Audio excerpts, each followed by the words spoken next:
Let me ask you something. Have you ever bought the cheaper version of something and then bought it again 6 months later? Maybe it was a pair of headphones that stopped working, a cheap umbrella that flipped inside out the first time it rained, a pair of shoes that destroyed your feet and ended up in the bin after 2 months.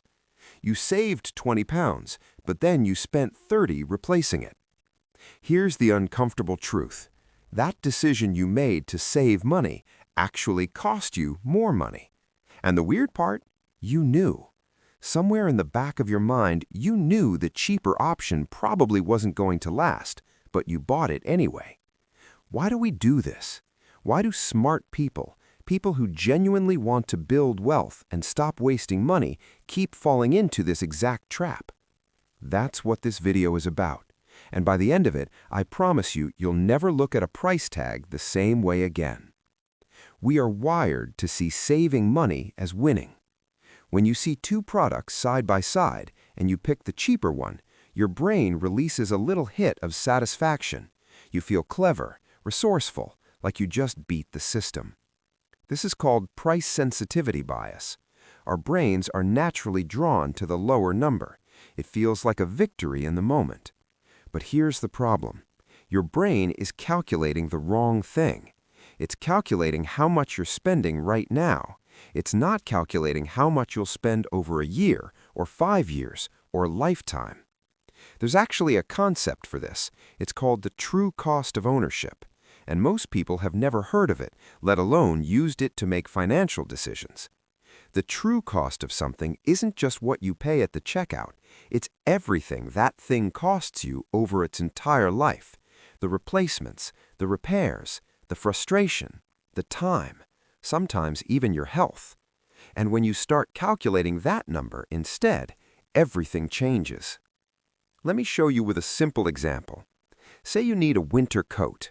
You find one for 30 pounds. There's another one for 120 pounds. The cheap one wins, right? You just saved 90 pounds. But here's what actually happens. The 30-pound coat lasts one winter. The zip breaks, the lining tears. Next winter, you buy another one. Maybe you do this 4 times over 4 years. That's 120 pounds. The 120-pound coat? Made from better material, proper stitching, a zip that actually works. It lasts 6 or 7 years, maybe longer. So, at the end of 4 years, you've spent the same amount. But at the end of 7 years, the person who bought the expensive coat is still wearing it, and the person who kept buying cheap coats has now spent over 200 pounds. That is the cost per use formula in action. Here's how it works. Take the price of the item, divide it by how many times you'll use it. That's your real cost. A 30-pound coat worn 300 times over a year, 10 pence per use. 120-pound coat worn 1,000 times over 4 years, 12 pence per use. Close, right? But a 200-pound coat you wear 1,500 times over 6 years, 13 pence per use, and you only paid for it once. Suddenly, expensive doesn't mean wasteful. Cheap doesn't mean smart. Now, apply this to things you use every single day. Your bed, your running shoes, your office chair, your kitchen knife. These are the items where the quality gap between cheap and well-made is felt constantly, and where the maths really starts to add up. But wait, if the maths is so simple, why do we keep buying cheap? Because money decisions aren't really about maths, they're about psychology. There's a powerful concept in behavioral economics called present bias. It means our brains feel the pain of spending money right now much more intensely than we feel the pain of spending money later. Paying 120 pounds today feels enormous. Paying 30 pounds 4 separate times over 4 years, that barely registers. Each time it feels like a small, manageable cost, even though in total it's more. This is the same reason people pay more for things on installment plans. 30 pounds a month feels painless compared to 360 pounds up front. Your brain doesn't naturally add them up. And retailers know this. It's why so many cheap products exist at a price point your brain finds easy to say yes to over and over again. There's also something called scarcity mindset. When you're thinking about money carefully, or when finances feel tight, your brain narrows its focus. It zeroes in on the immediate problem, the price right in front of you, and struggles to zoom out and see the bigger picture. Researchers at Princeton and Harvard found that people operating under financial stress lose significant cognitive bandwidth. They literally have less mental space to think about long-term consequences, which means the people who most need to make smart financial decisions are often the least able to in the moment. This isn't a character flaw, it's biology. But here's the thing. Once you know about this bias, you can start to work around it. Here's the deeper idea underneath all of this. Wealth isn't just about how much money you earn. It's about how much of the money you earn you actually keep.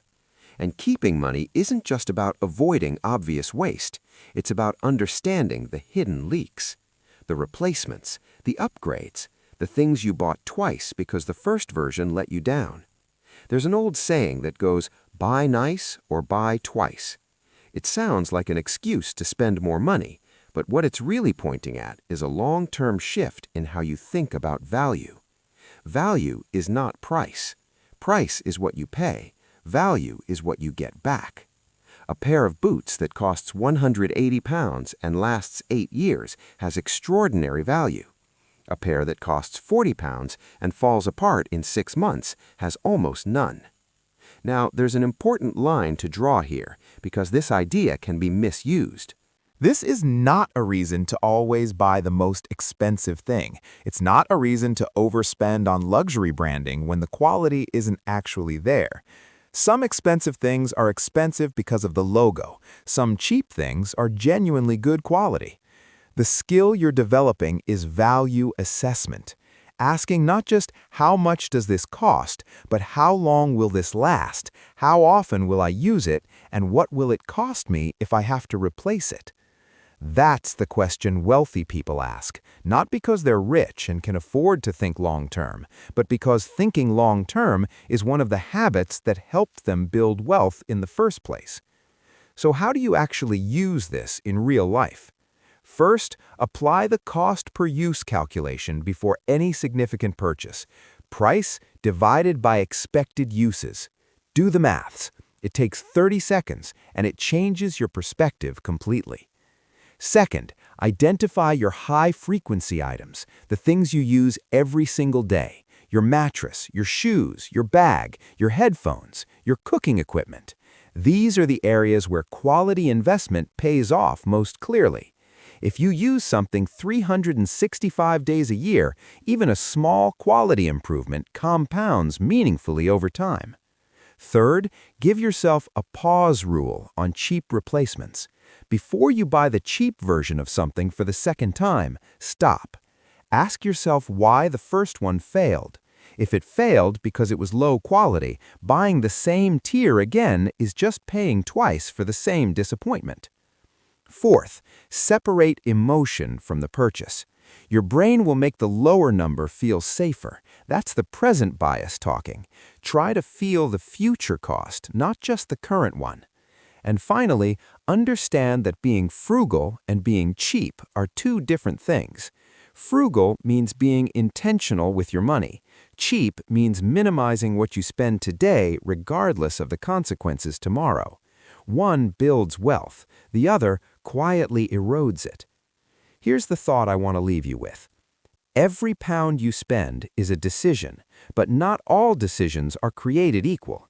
Some decisions cost you once, some cost you again and again. The goal isn't to spend more, the goal is to spend better.